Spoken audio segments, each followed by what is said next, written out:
Hello everyone, this is Amit Chaturvedi and I welcome all of you in versatile brains. दोस्तों, जो spoken English classes की series चल रही है उसमें हम फिलहाल इम्पॉर्टेंट यूजेस डिस्कस कर रहे हैं और इन इम्पॉर्टेंट यूजेस में हमने 16 चैप्टर पहले डिस्कस कर लिए हैं। ये उसी का 17th चैप्टर है और इस 17th चैप्टर में आज हम डिस्कस करने वाले हैं गेट का यूज़। ये जो गेट का यूज़ है ये थोड़ा डिफ़िकल्ट तो है लेकिन बहुत बहुत इम्पॉर्टेंट है। अगर आप स्पोकन इंग्लिश की बात करें या फिर किसी कंपटीशन एग्जाम के लिए आप प्रिपेयर कर रहे हो, ये गेट के जो यूजेस हैं ये बिल्कुल पूछे जाते हैं सारे ही एग्जाम्स में।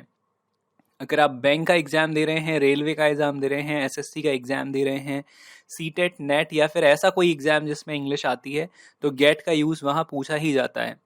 तो इस यूज़ को आप बहुत ध्यान से देख लें, इसको समझ लें ताकि ये आपको आगे काम आ सके। दोस्तों, ये हमारे मेन 4 मोटिव्स हैं जिनको लेकर हम ये सीरीज़ चला रहे हैं कि आपकी ग्रामर के ऊपर कमांड होना चाहिए, आप उसके एडवांस रूल्स सीख जाओ, आपकी स्पीकिंग इंग्लिश इंप्रूव हो जाए और आप कंपटीशन एग्जाम के लिए एकदम प्रिपेयर्ड हो जाएं। इस चैनल पर और भी कई सारी प्लेलिस्ट हैं जिसमें हमने टेंसेस डिस्कस किए हैं, मॉडल्स डिस्कस किए हैं और वोकेबुलरी पे भी हमने कई सारे वीडियोस डिस्कस किए हैं। आप जाकर उनको भी देख सकते हैं और अभी आप चैनल को सब्सक्राइब ज़रूर कर लें और बेल आइकन को भी प्रेस कर लें ताकि आगे आने वाले वीडियोस की नोटिफिकेशन आपको टाइम टू टाइम मिलती रहे। तो चलिए शुरू करते हैं आज का वीडियो और पढ़ते हैं गेट का यूज़। तो दोस्तों, ये रहा गेट का यूज़। ये गेट का मेन यूज़ है, एक इसका कॉमन यूज़ भी होता है लेकिन वो इतना ज़्यादा इंपॉर्टेंट नहीं है जितना गेट का मेन यूज़ है, तो हम सिर्फ इसका मेन यूज़ ही पढ़ेंगे। अगर आप में से किसी को लगता है कि आपको इसका और एडवांस यूज़ भी पढ़ना है तो आप मुझे नीचे कमेंट सेक्शन में लिख दीजिए, अपन उस वीडियो पे भी बात करेंगे आगे। तो दोस्तों, गेट का जो मेन यूज़ है उसको सिंपली पहचानने के लिए आप देख लीजिए कि अगर किसी सेंटेंस के लास्ट में इस तरह की कोई चीज़ आती है, करवाता है, तो आप समझ लीजिए कि वो गेट का यूज़ है। और अगर इसको थोड़ा और एक्सपैंड करें तो ये पूरा सेंटेंस ऐसा होगा कि जब कोई सब्जेक्ट किसी पर्सन से कोई काम करवाता है, यानी एक आदमी किसी दूसरे आदमी से कोई काम करवाता है, या तो उसको ऑर्डर दे के करवाए या फिर उसको उससे रिक्वेस्ट करके करवाए, जैसे भी करवाए, अगर कोई एक व्यक्ति किसी दूसरे व्यक्ति से कोई काम करवाता है तो उसे हम गेट से बनाते हैं। फॉर एग्जाम्पल, जैसे कि वह मुझसे चाय बनवाता है, या फिर हम उनसे गाड़ी चलवाते हैं, या वह मुझसे कपड़े धुलवाता है, या पिताजी मुझसे रोज झाड़ू लगवाते हैं। देखिए, इसमें आपको सेंस आ रहा होगा किसी ऑर्डर का या फिर रिक्वेस्ट का, और सारे सेंटेंसेस के लास्ट में ये करवाता है ऐसा सेंस आ रहा है। तो आप समझ लीजिए कि ये गेट से बनेगा। अब हम जान लेते हैं कि इनके स्ट्रक्चर्स कैसे होते हैं और हम इन्हें कैसे बनाते हैं। तो अगर आपको इस तरह का कोई पॉजिटिव सेंटेंस मिले तो आप सबसे शुरू में सब्जेक्ट लिखोगे और अगर ये सब्जेक्ट ही शी नेम हुआ तो हम गेट्स लगाएंगे। ध्यान से सुनिए, अगर ये सब्जेक्ट ही शी नेम हुआ तो हम गेट्स यूज़ करेंगे और अगर ये सब्जेक्ट आई यू वी दे हुआ तो हम गेट यूज़ करेंगे। या आप अलग से कॉपी में लिख लीजिए, ही शी नेम के साथ गेट्स और आई यू वी दे के साथ गेट। फिर हम लिखेंगे वो पर्सन का नाम जिससे काम करवा रहे हैं हम। उसके बाद टू आएगा, ये टू लगाना कंपलसरी है, यहाँ पर सारे सेंटेंसेस में आपको टू लगाना ही चाहिए। और फिर हम लगाएंगे मेन वर्ब की थर्ड फॉर्म। अभी लेट का जो हमने मेन यूज़ पढ़ा था उसमें हमने मेन वर्ब की थर्ड फॉर्म नहीं यूज़ की थी, और गेट के सारे स्ट्रक्चर्स में हमें मेन वर्ब की थर्ड फॉर्म यूज़ करना ही करना है। ठीक है, तो आप सबसे शुरू में सब्जेक्ट, फिर गेट या गेट्स में से कुछ एक, उसके बाद पर्सन, टू, मेन वर्ब की थर्ड फॉर्म। इनडायरेक्ट ऑब्जेक्ट आपको कभी मिलेगा नहीं हिंदी में, डायरेक्ट ऑब्जेक्ट, प्लेस और लास्ट में टाइम और फुल स्टॉप। अगर आपको कोई नेगेटिव सेंटेंस मिलता है तो आप सबसे शुरू में सब्जेक्ट लिखोगे, फिर हम डू या फिर डज लगाएंगे। अगर सब्जेक्ट आई यू वी या फिर दे हुआ तो हम लिखेंगे डू, और ही शी नेम या ही शी या कोई सिंगुलर नेम हुआ तो हम लिखेंगे डज। यहाँ पे नॉट लगाना कंपलसरी है क्योंकि ये नेगेटिव सेंटेंस है। उसके बाद आप गेट लिखोगे और फिर हम लिखेंगे पर्सन और उसके बाद में लगाएंगे टू, और फिर आएगी मेन वर्ब की थर्ड फॉर्म, और बाकी सारी चीज़ें सेम हैं। अगर आपको कोई यस नो सेंटेंस मिलता है जिसमें शुरू में क्या होता है तो हम डू या डस को शुरू में लिख देंगे, लेकिन सब्जेक्ट आप पहले ही मन में ध्यान रखेंगे। अगर ये आई यू वी दे हुआ तो हम लिखेंगे डू, और अगर ये सब्जेक्ट ही शी नेम हुआ तो हम लिखेंगे डज। उसके बाद आप गेट लगाओगे, फिर हम लिखेंगे पर्सन, उसके बाद आएगा टू और फिर आएगी मेन वर्ब की थर्ड फॉर्म, और बाकी सारी चीज़ें एज इट इज़ वैसी की वैसी। डब्ल्यूएच फर्स्ट सेंटेंस अगर आपको मिलता है तो वो कौन, किसे, क्या, कब, कहाँ, वो प्रश्नवाचक शब्द आप सबसे शुरू में लिखेंगे। उसके बाद में हम यूज़ करेंगे डू या डज। सब्जेक्ट को आप ध्यान में रखेंगे, आई यू वी दे के साथ डू और ही शी नेम के साथ डज। फिर हम लिखेंगे गेट, उसके बाद पर्सन आएगा, यानी जिससे हम काम करवा रहे हैं वो पर्सन, और फिर टू और मेन वर्ब की थर्ड फॉर्म, और बाकी सारी चीज़ें सेम। WH सेकंड सेंटेंस में WH सेकंड वर्ड जो कौन सा, किसका और कितना जो होते हैं वो हम सबसे शुरू में लिखेंगे। इसके साथ में आने वाला जो नाउन शब्द है वो भी इसके साथ में ही आएगा। फिर हम लिखेंगे डू डज सब्जेक्ट को ध्यान में रखते हुए। उसके बाद हम लिखेंगे गेट, फिर आएगा पर्सन, उसके बाद टू, और फिर हम लगाएंगे मेन वर्ब की थर्ड फॉर्म, और बाकी सारी चीज़ें वैसी की वैसी सेम है पीछे। आई होप कि आपको ये स्ट्रक्चर समझ में आ गए होंगे। थोड़ी सी एक दो चीज़ें और इम्पॉर्टेंट है गेट के बारे में, वो और समझ लेते हैं। अब आपको ये लगाना कैसे है गेट गेट्स, तो आप लिख लीजिए अलग से साइड में कहीं। गेट हम तब यूज़ करेंगे जब हमारा सब्जेक्ट होगा आई, यू, वी या फिर दे, और गेट्स हम तब यूज़ करेंगे जब हमारा सब्जेक्ट होगा ही, शी या फिर नेम। इसके बाद आएगा पर्सन, और पर्सन के बाद हम लगाएंगे टू।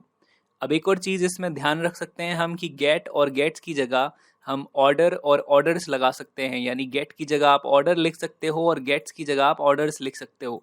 अगर आप ये भी नहीं चाहो और आपको लगे कि वो कोई रिक्वेस्ट है, तो आप गेट की जगह रिक्वेस्ट लिख सकते हो और गेट्स की जगह रिक्वेस्ट्स लिख सकते हो। फिर उसके बाद हम लिखेंगे पर्सन, और पर्सन के बाद हम लगाएंगे टू। यानी ये ऑप्शनल है, आप इनमें से कुछ भी लिख सकते हो जो आपकी मर्जी आए या जैसा आपको सेंस लगे। और डू नॉट डज नॉट कैसे यूज़ करना है वो डिपेंड करेगा सब्जेक्ट के ऊपर। आई, यू, वी या फिर दे के साथ हम लगाएंगे डू नॉट, और ही, शी और नेम के साथ हम लगाएंगे डज नॉट। अब चलिए इसके कुछ एग्जाम्पल्स देख लेते हैं ताकि ये और ठीक से आपको समझ में आ जाए। तो आज का जो पहला एग्जाम्पल है वो है वे नौकर से रोज कमरा साफ करवाते हैं। देखिए इसमें वे जो है एक आदमी है, दूसरा आदमी नौकर है, और ये जो वे हैं ये इससे कुछ काम करवा रहे हैं, यानी कमरा साफ करवा रहे हैं। तो ये गेट का मेन यूज हो गया। तो हम सबसे शुरू में लिखेंगे सब्जेक्ट, तो ये हो गया दे। दे के साथ हमें गेट में एस नहीं लगाना है क्योंकि ही, शी, नेम के साथ ही एस, ई, एस लगता है गेट में। तो हम लिखेंगे दे, फिर गेट, उसके बाद ये पर्सन जो नौकर है, उसके बाद टू लिखेंगे। और साफ करना ये जो है मेन वर्ब है, साफ करना, तो उसको हम क्लीन कहते हैं। और जैसा कि आपको पता है कि सारे सेंटेंसेस में हमें थर्ड फॉर्म लगानी है, तो हमने क्लीन में ईडी जोड़ दिया। फिर ये रूम है, और फिर लास्ट में टाइम। तो वे नौकर से रोज कमरा साफ करवाते हैं, तो they get servant to clean room daily. अब आप चाहें तो गेट की जगह ऑर्डर भी लगा सकते हैं और रिक्वेस्ट भी लगा सकते हैं। तो they order servant to clean room daily, या फिर they request servant to clean room daily. अगला एग्जाम्पल है, क्या तुम उनसे कॉपी में आंसर लिखवाते हो। देखिए ये आ गया एक कोई काम करवाना, ये एक व्यक्ति, ये दूसरा व्यक्ति, और ये एक व्यक्ति दूसरे व्यक्ति से कोई काम करवा रहा है यानी आंसर लिखवा रहा है। तो ये तुम हो गया सब्जेक्ट, और तुम के साथ हम डू यूज करते हैं। और चूंकि ये यस नो सेंटेंस है तो हम डू डज शुरू में लिखते हैं, तो डू आ गया शुरू में। उसके बाद आया यू, फिर हमने लिखा गेट, उसके बाद देम, ये पर्सन है उनसे, और फिर हमें लिखना है टू। और लिखना जो मेन वर्ब है उसकी हम थर्ड फॉर्म लगाएंगे, तो ये हो गया राइट, रोट और रिटन, WRITTEN। आंसर्स इसमें डायरेक्ट ऑब्जेक्ट है तो हमने लिख दिया आंसर्स, और कॉपी में प्लेस है तो लास्ट में इन कॉपी। तो क्या तुम उनसे कॉपी में आंसर्स लिखवाते हो, तो do you get them to written answers in copy. आप चाहे तो यहाँ ऑर्डर भी लगा सकते हैं, तो do you order them to written answers in copy, या फिर do you request them to written answers in copy. ये तीनों का मीनिंग सेम ही है। अगला सेंटेंस है, पिताजी मुझसे कार नहीं चलवाते हैं। देखिए यहाँ पे फिर आ गया कोई काम करवाना, पिताजी सब्जेक्ट है और मुझसे जो है वो पर्सन है। तो फादर को हमने सबसे शुरू में लिखा, और ही, शी, नेम के साथ डज नॉट यूज होता है तो हमने डज नॉट यूज किया है क्योंकि फादर एक नाम है, सिंगुलर नाम है, तो फादर डज नॉट। फिर हमने लिखा गेट, उसके बाद ये जो मी है मुझसे, ये पर्सन है तो मी, फिर हमने टू लिखा। और कार चलाना यानी ड्राइव होता है, और ड्राइव की थर्ड फॉर्म होती है ड्राइवन, और लास्ट में कार डायरेक्ट ऑब्जेक्ट। तो पिताजी मुझसे कार नहीं चलवाते हैं, तो father does not get me to driven car. Get की जगह ऑर्डर लगा दीजिए, तो father does not order me to driven car, या फिर father does not request me to driven car. चलिए अगला एग्जाम्पल देखते हैं। टीचर तुमसे कौन सा क्वेश्चन रोज सॉल्व करवाता है। देखिए एक काम करवाना, क्वेश्चन सॉल्व करवाना। टीचर सब्जेक्ट है और तुमसे पर्सन है। अब इसमें ये जो कौन सा शब्द लिखा हुआ है ये WH सेकंड वर्ड होता है, और ये क्वेश्चन है नाउन। तो हमने सबसे शुरू में WH सेकंड वर्ड लिखा विच, फिर हमने लिखा क्वेश्चन जो कि नाउन है, टीचर सिंगुलर सब्जेक्ट है, सिंगुलर नाम है तो हम लगाएंगे डज, और फिर आ गया सब्जेक्ट टीचर। उसके बाद हमें लिखना है गेट, फिर यू ये जो कि पर्सन है, और फिर हमने लिखा टू, और सॉल्व करना ये मेन वर्ब है तो हमने इसकी थर्ड फॉर्म लगा दी सॉल्व्ड। तो टीचर तुमसे कौन सा क्वेश्चन सॉल्व करवाता है, तो which question does teacher get you to solved. चाहे तो ऑर्डर लगा दे, तो which question does teacher order you to solved, या फिर विच क्वेश्चन डज टीचर कहें तो रिक्वेस्ट यू टू सॉल्व। है ना, ये तीनों सेंटेंस का मीनिंग सेम है। हम उनसे कितने सेंटेंस रोज टाइप करवाते हैं, देखिए फिर से आ गया करवाना, और हम इसमें सब्जेक्ट है और उनसे पर्सन है। अब ये कितने और ये noun, W second plus noun, तो कितने सेंटेंस, तो हम कहेंगे हाउ मेनी सेंटेंसेस, क्योंकि सेंटेंसेस काउंटेबल हैं तो हमने हाउ मेनी लिखा है। तो हाउ मेनी सेंटेंसेस, वी के साथ हमें डू यूज करना है तो हमने लिख दिया डू वी। गेट कंपलसरी है, दैम जो है उनसे, ये पर्सन है तो हमने दैम लिख दिया। टू लगाना कंपलसरी है। टाइप करने को इंग्लिश में टाइप ही कहते हैं तो हमने इसकी थर्ड फॉर्म लगा दी टाइप्ड। और सबसे लास्ट में टाइम आ गया डेली। तो हम उनसे कितने सेंटेंस रोज टाइप करवाते हैं, तो how many sentences do we get them to typed daily. आप चाहें तो ऑर्डर लगा सकते हैं, तो how many sentences do we get them, sorry do we order them to type daily, या फिर how many sentences do we request them to typed daily.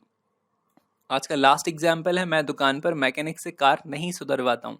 देखिए फिर ये काम हो गया, काम करवाना, सुधरवाना। इसमें ये नहीं लिखा हो तो ये नेगेटिव सेंटेंस है। मैं सब्जेक्ट है और मैकेनिक जो है वो पर्सन है जिससे हम काम करवा रहे हैं।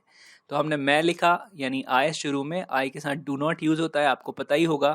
फिर हम लिखेंगे गेट मैकेनिक, ये पर्सन आ गया। फिर हमने लिखा टू, रिपेयर्ड जो है वो सुधारने की थर्ड फॉर्म है, रिपेयर, रिपेयर्ड और रिपेयर्ड। फिर कार डायरेक्ट ऑब्जेक्ट लिखा हमने, और लास्ट में ऑन शॉप, प्लेस है दुकान पर। तो मैं दुकान पर मैकेनिक से कार नहीं सुधरवाता हूँ, तो I do not get mechanic to repair car on shop. चाहे तो ऑर्डर लगा सकते हैं, तो I do not get mechanic, sorry I do not order mechanic to repair car on shop, या फिर I do not request mechanic to repair car on shop. I hope कि आपको ये स्ट्रक्चर्स की मदद से ये एग्जाम्पल्स ठीक तरह से समझ में आ गए होंगे। अब इसी तरह की पहचान वाले आप सेंटेंस कॉपी में लिखिएगा और उनको इन सेंटेंसेस के स्ट्रक्चर्स की मदद से बनाने की कोशिश कीजिएगा। और इसके बाद भी अगर आपको कोई कन्फ्यूजन या डाउट रह जाता है तो आप मुझे नीचे कमेंट सेक्शन में लिख दें। हम आगे आने वाले वीडियोस में इन पे डिस्कशन कर सकते हैं। और इसके अलावा आप कुछ कहना, पूछना या बताना चाहते हैं तो आप मुझे इस यूज़र नेम के साथ फेसबुक पे सर्च करके भी मैसेज भेज सकते हैं।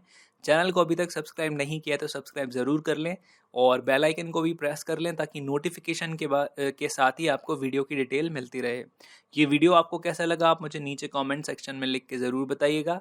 अब अपन अगले वीडियो में मिलेंगे और उसमें पढ़ेंगे हम व्हेन का यूज़, जो कंडीशनल सेंटेंस होते हैं वो भी काफ़ी इंपॉर्टेंट है और कई बार कंपटीशन एग्जाम्स में इन पे बेस्ड क्वेश्चंस देखे गए हैं। तो अपन मिलेंगे अगले वीडियो के साथ और पढ़ेंगे व्हेन का यूज़। तो मिलते हैं अगले वीडियो में, तब तक के लिए बाय बाय।